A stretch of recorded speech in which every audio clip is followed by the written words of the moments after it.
Om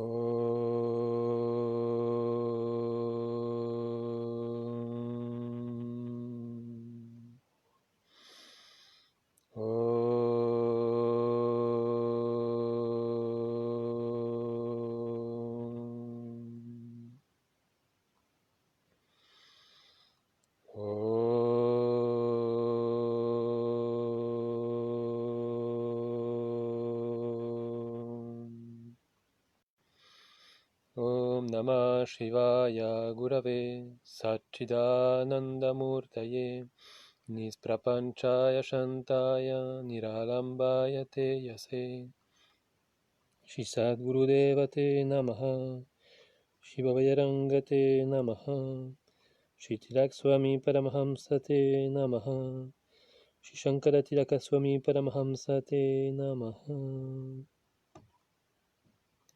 Om Shanti Shanti Shanti. Jai Bolo Shri Sadgurunatha Maharaj Ki Jai, Jai Sangha Ki Jai, Jai Sitaram.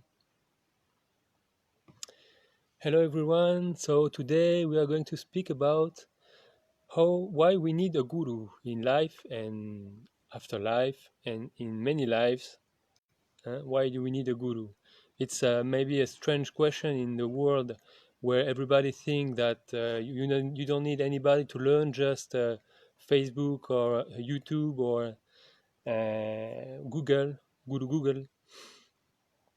So first, we're gonna see what's a guru.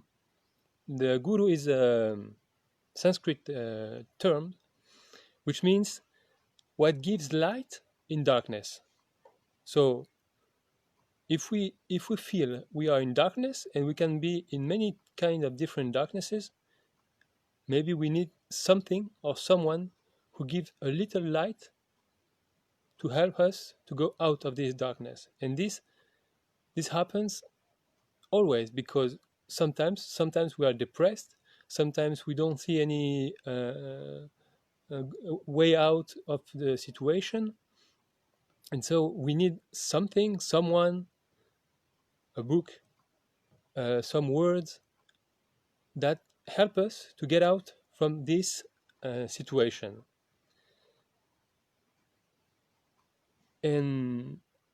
But it's important to notice that the guru is not a person.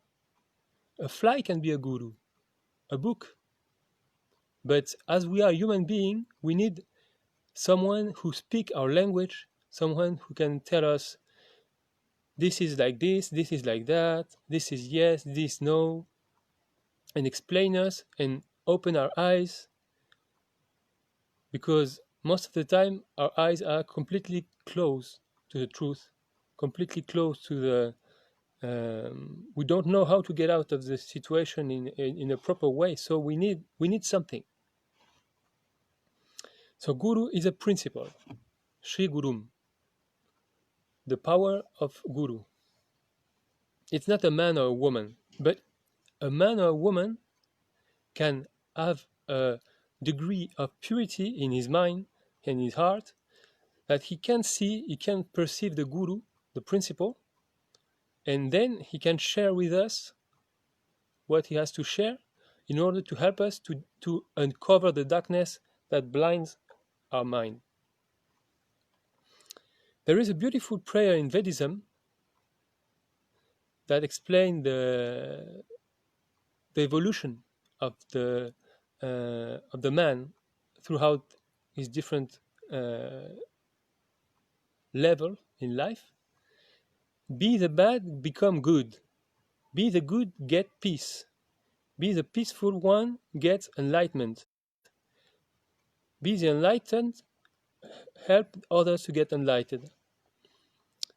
And this is really important, because you see that there is a hope. There is hope for the one who are in total darkness, like the one who are in a bad state of mind. They are doing bad deeds. They are killing. They are murdering. They are even if it's not a man or a woman.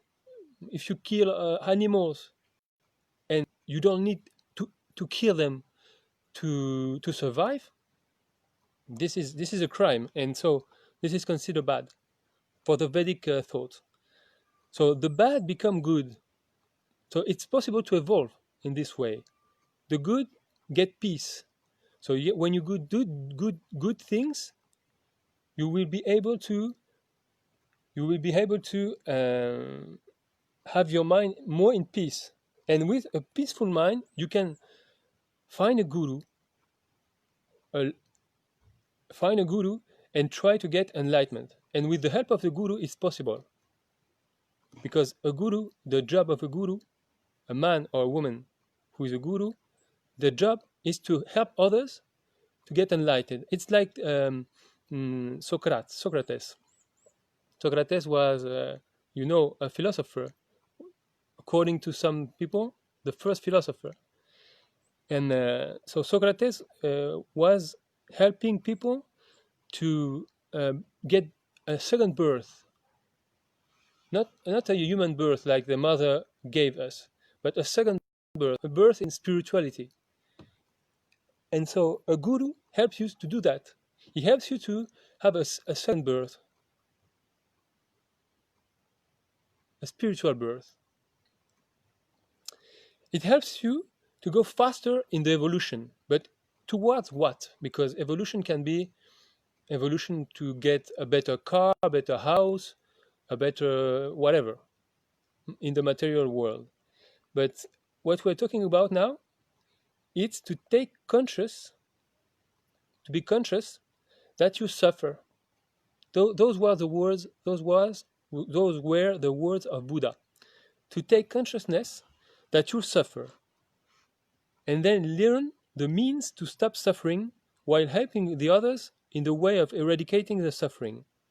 This leads to enlightenment. And enlightenment leads to moksha, which is the aim of Vedism, the aim of human being. The human being, his aim is not to be good, to help others. Those are means. The aim of human being is to get moksha.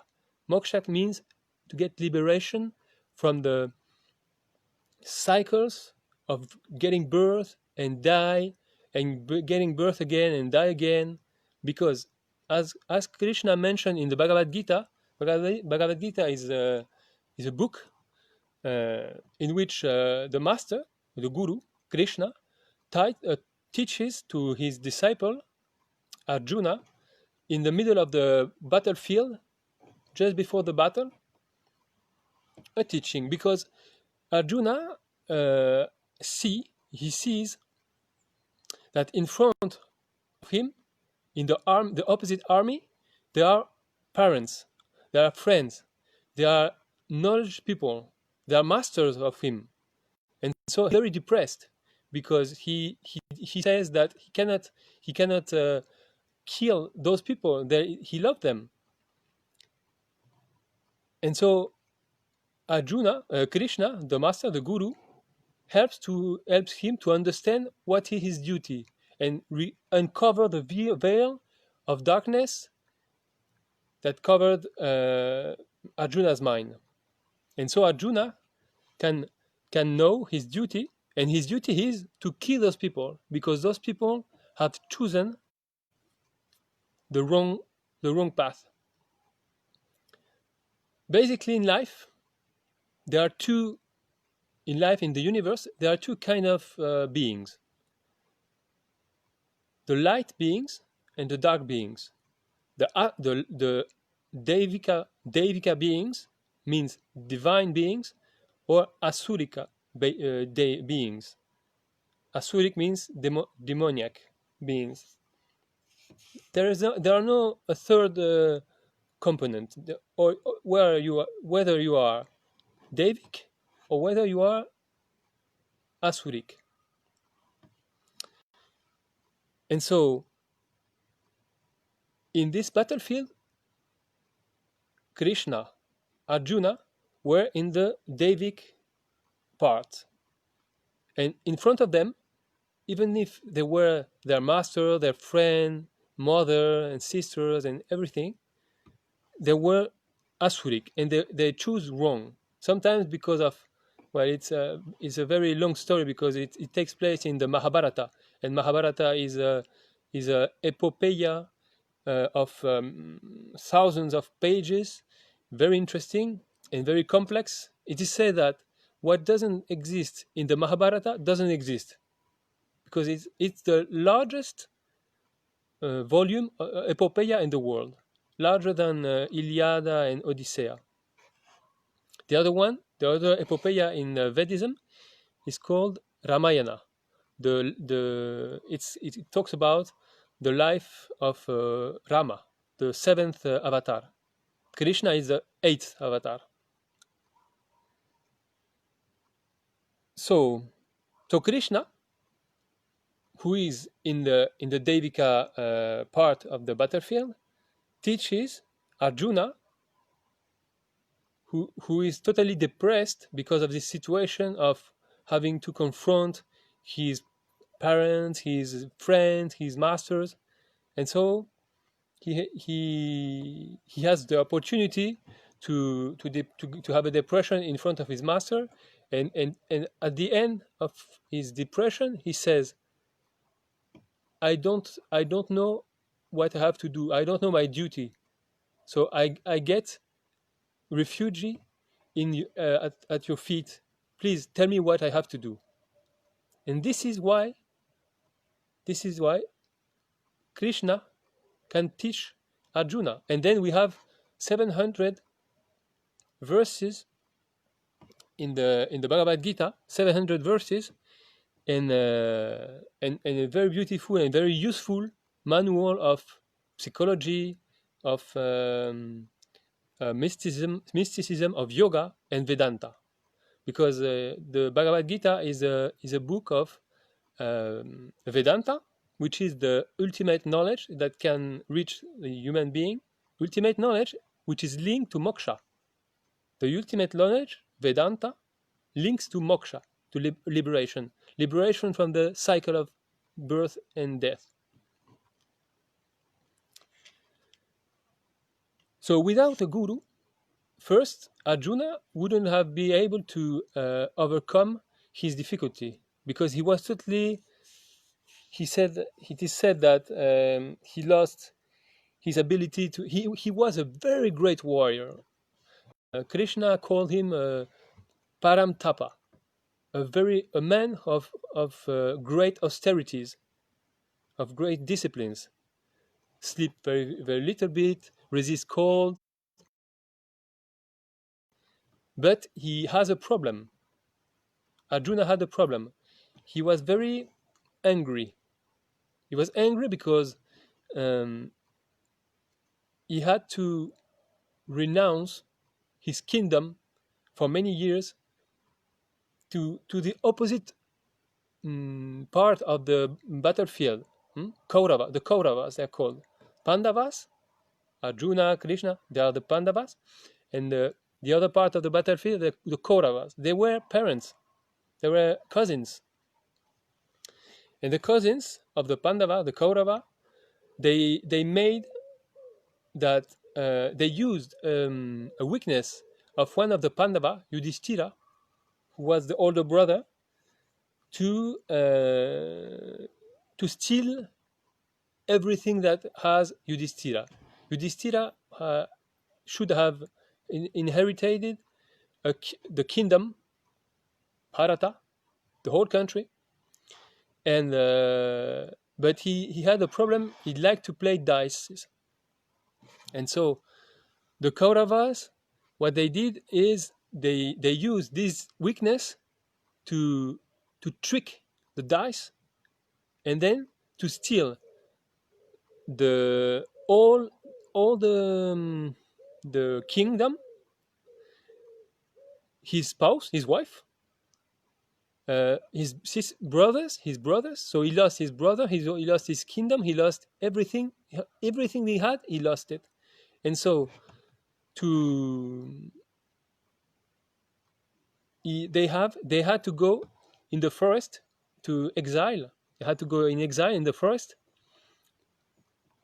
This was the punishment. And so Arjuna was very, very angry because of this situation. Because at the end, they discovered that they made tricks to win against Yudhishthira in the dice, and so he was very angry because of this, and he couldn't bear this anger. So when in the moment of the crisis, in the moment of when he had to fight against the Kauravas, this anger created a state of rajas, a state of mental perturbation. Very fast, your mind goes very fast. You get angry, and then woof, it falls. Your mind gets depressed, and so in the middle of the battlefield, he gets depressed. Him, the greatest warrior one of the most greatest warrior in the world, and he was the first general of the army, so everyone was counting on him, and he couldn't do anything by himself. He was lost, and so he would have fled or joined the forest or cave to become a sannyasing, a renouncer. But in fact, what he wanted, it was to leave his duty, because his duty was too heavy for him. So Krishna helped him because he was his friend. He was his devotee. Arjuna was his devotee and his friend. And so it enables the teaching of the Bhagavad Gita. And because the son of Vyasa, who is I don't remember now, the son of Vyasa was a great seer, and he was seeing all the scene. He was seeing all the scene of the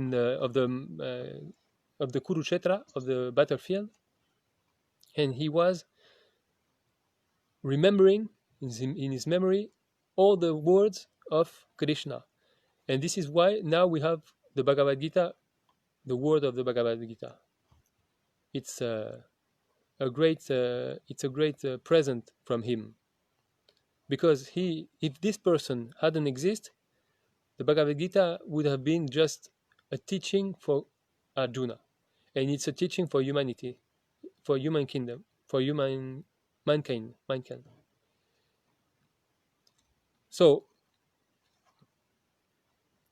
Arjuna, without Krishna, he couldn't have solved his problem. He would have fled. Or he would have entered the battle in a bad condition because of his anger. One of the teaching of Krishna, was you have to fight, but to fight like a yogi. And to fight like a yogi is to fight without anger. Because if you fight with anger, then what is going to happen is that we're going to build a society over anger, and this creates a very, very big problem in society. The society would be unbalanced and unhappy, and so on and so forth. So Krishna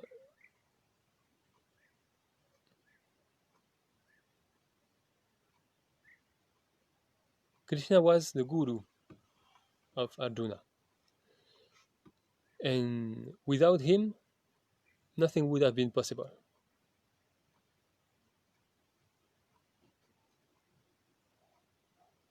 He couldn't have get enlightenment, because the guru is the one who take off the sickness of your eyes, putting the collirio of the knowledge, and enables you to see. So this can happen only if a man see you, understand you, know you, and want to help you. If you have the adhikara, means if you have the proper qualification. And Arjuna had the qualification. Even if he was depressed, he wanted to flee, he had the qualification. Very important word, hadikara. Hadikara is the capacity of integrating the knowledge, but not just intellectually, because it's very well to understand things intellectually, but you have to understand it with your every cells of your body. You have to understand it with your heart. You have to understand it, of course, with your mind. Hariom, Hariom, Jolt. You have to understand the knowledge of the Guru with all your being, the entire being, and not just the intellectual. Yesterday, yes, it was yesterday. I asked a question to Gurudeva. Yeah, the question was, how can I, what can I do? Where do I have to start to, if I have a lot of papam, means lot of, how do you say that? Lot of papam and not many punya. Punya means merits, and papam means well, the opposite of merits. When you do something good, you have punya, means the reaction of what you did will be punya, will be a good thing, mixed with a little bit of bad things, because nothing in the material world or mental world or any world is 100% good, even if you did good. And the same way, nothing is 100% bad in its conclusion, even if it has been a bad action. So I ask, what happens if I have a lot of papam and not so many punya? And so he said that you have to get the Brahminic qualities, and the Brahminic qualities, there are eight. So the first one is intellectual intelligence. This is very important. Intellectual intelligence is to be able to understand things intellectually with a sharp intellect. Intellect is buddhi in Sanskrit, and this can be done. He said that this can be done through the the little flies. This can be done through the memorizing of the scripture, the verses of the scripture, and with studying more, studying a lot. You have to study and study and study. So this is a big point. Second is Puranam. Puranam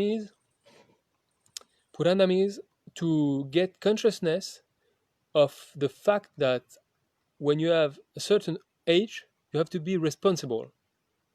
You have to be responsible according to the age you have. If you have, like me, almost 40 years old, you cannot have mental games like when you are 20 or 25. You have to be a responsible person. So the third one was to be very humble. You have to be very, very humble, like an atom, or like ants, or like let's see, very little thing, because there is this image in Vedism that if you have sugar mixed with dust on the ground, the only animal that can take the sugar and let the dust is the hand. The elephant cannot do that. He will just get dirty. So this is the third one. The fourth one,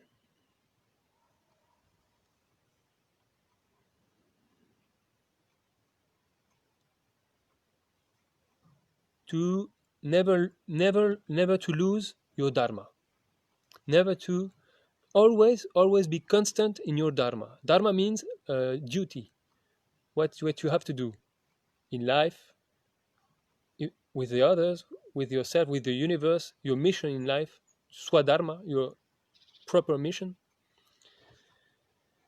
And fifth, you have to fight against your senses and win. You have to win against your senses, because this is a big problem of the human being. When there is, he can have a very a brilliant intellectual thinking, and he will think that in front of this situation, you have to do this. Okay, this is right. But what happened if he's very cold, if he's hungry, or if he's tired because he hadn't slept, or he has slept 2 hours, he won't be able to do so, because it's not just a question of intellect; it's also a question of ability to resist the impulse that comes from problems in life. And so my guru said to me, Gurudeva said to me, you have to resist, you have to win against your senses. The seventh one, sorry, is sorry, I read it yesterday once or twice, and so it's a little bit, I have to remember, because first one, intellectual intelligence. Remember the scripture. So the seventh one is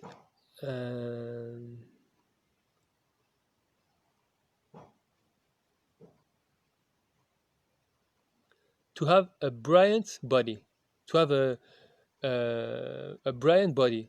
This means healthy, strong, full of energy, and this can be done with training. This is not from one day to the other. You have to be training, and this is a great point to see if you have evolved, if your body and your mind has brilliance, light. And the last one is the eighth one is the if you have to see Brahman in everything. A way or another way, you have to see Brahman in everything. So with those 8 points, developing those 8 points, you develop your Brahminic condition. Brahminic condition means the one Brahmana. They are the Brahmana. The Brahmana are the highest condition of human being, the one who put in his mind like a treasure the knowledge of the scripture, the knowledge of Brahman.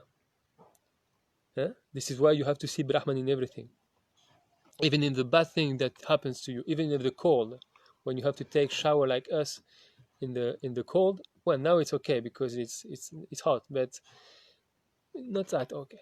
It's not that okay. It's okay. And so the Brahmanas, yes, they are the one who treasures the knowledge, The other three ones are the first one, the Shudra. The Shudra are the one who has to work a lot with his hands, and to serve the other ones, because he has no adhikara yet, because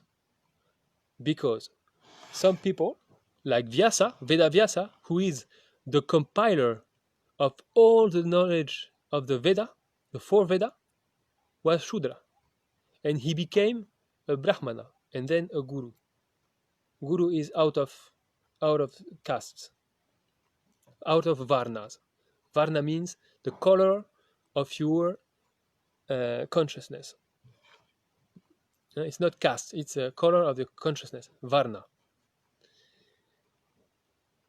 And so why is it connected to the question why we need a guru? Well,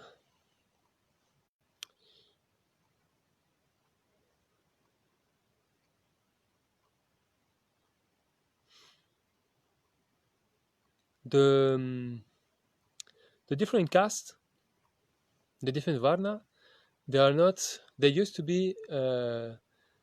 Um, you can climb from one varna to another varna. So at the beginning you can become Shudra, then you can become Vaishya. Vaishya means the one who do business in the world. Then Kshatriya. Kshatriya are the politician, or the warrior who defend the whole system, the whole society. And then the higher class, the higher varna is Brahmana. Brahmana, they are the one, the preachers, the the one who get the knowledge to teach to the three first class, Brahmana, Kshatriya, and Vaishya, and to protect this knowledge in their mind first, in their body, in their life. They have to be like an example. They have to be. It's not just to take information. It's to live according to this information. And this is a great difference between, I think, between Western philosophy and Oriental philosophy. Is that in the Western philosophy, you can be very knowledge in many things. You can know many things, but you don't practice them. You can say, okay, virtue is great because it enables you to have a peaceful life, but he's very vicious. He's full of vices. So this is a big problem, because you think something and you do the opposite, or something that doesn't correspond to it. This is decidedly wrong. And a guru helps you to evolve. A guru helps you to understand what are the different steps you have to reach in where you are. Even if you are a Vaishya, you are a Kshatriya, you can be a Brahmana. A guru always have knowledge for everyone, because the only aim of a guru has taken a birth, taken a body with all the pain that represent taking a body, just to help his disciple to cut the link of samsara. Cut the link of samsara means to get enlightenment, to get moksha. Well, so it's very interesting very interesting, very useful, and very. I hope you can reach to get a guru, because it's one of the most beautiful things that happened to me, and I'm very thankful to life to have given me the opportunity to have a guru. It's very the best thing that happened to me. Well, I see you in the next week, and I hope you have a good afternoon, and Hari Om.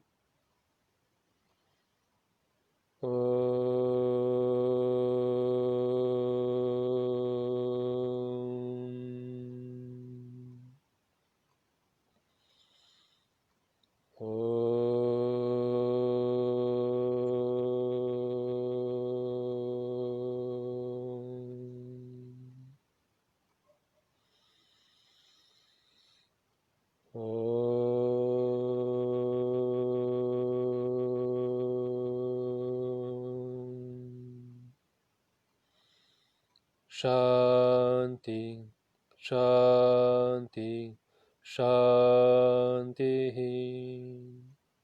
ये बोलो श्री सद्गुरुनाथ महाराज की जय, जय संघ की जय, जय सीताराम।